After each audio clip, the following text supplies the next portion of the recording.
everybody, and Happy New Year.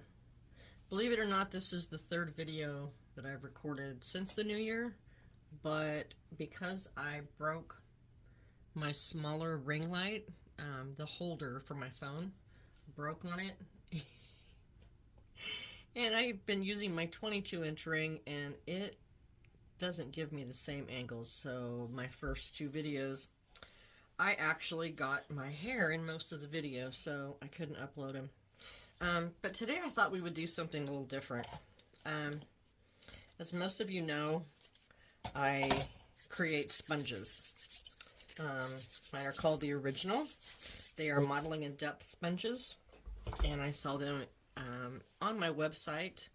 They will be available at McPherson's Craft next month, probably the first week of February. Right behind that, they will also be at City of Reborn Angels in Australia. And they're also available in the UK at Art Reborn. So they're kind of getting spread around, which is awesome.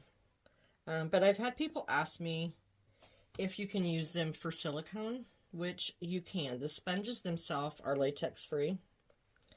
But I've never done a video using them. So I thought today, since I just started Silicone Ruby, and she's only got a little bit of blue undertone, she doesn't really have any color on her yet, I thought we'd go ahead and use my sponges and do this layer on her.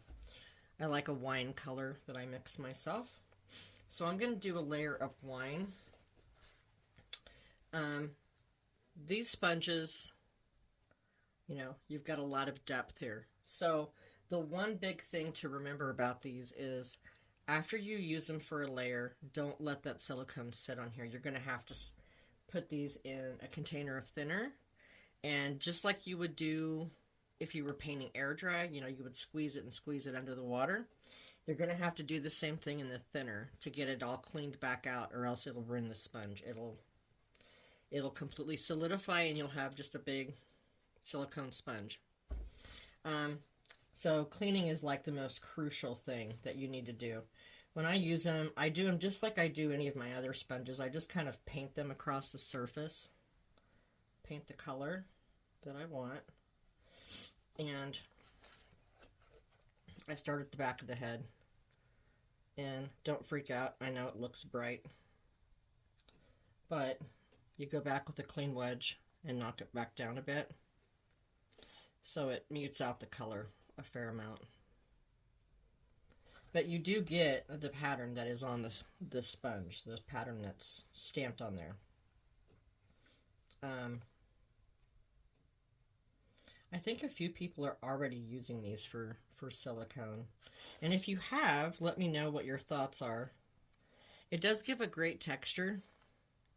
I actually pulled one of the depth sponges instead of one of the modeling patterns. So maybe the next color I'll use the model. So see, you get this texture. So if you have like a favorite pattern of mine in the box, you know, you can absolutely use it for silicone. However, once you use them for silicone, don't use them for vinyl.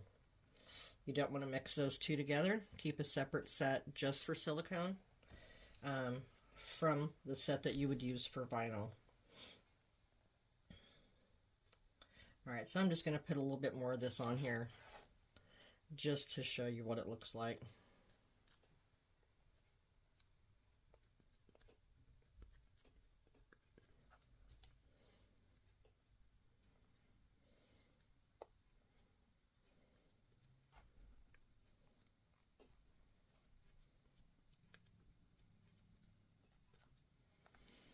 Alright, and after I'm done with this, I'll either let it air cure or heat cure it, depending on if this is my first layer for the day or my last. And that is all you need to do to use these. Now I'm going to go ahead and show you how to clean these off, just because I have all of this sitting here. So I use a container like this. It's a small half pint ball canning jar, but it's a wide mouth. So you can actually get the sponge in there to clean it down.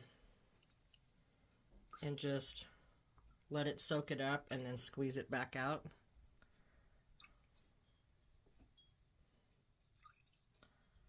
And that's all you have to do to keep these sponges in good shape. Just wring all that back out and then let this air dry. And that's all you have to do. Then your sponge is clean and it's ready to use another time. Alright guys, thanks for hanging with me today. I have other videos coming, I promise. I'm going to start painting more on silicone ruby. So I will have some chat with me videos while I paint. If at any time you guys ever have any questions, just drop them in the comments and I'm usually right on top of those and I'd be happy to answer. If not, you can always private message me on Facebook at smallworldnursery.com. Alright guys, thanks. Have a great day. Bye-bye.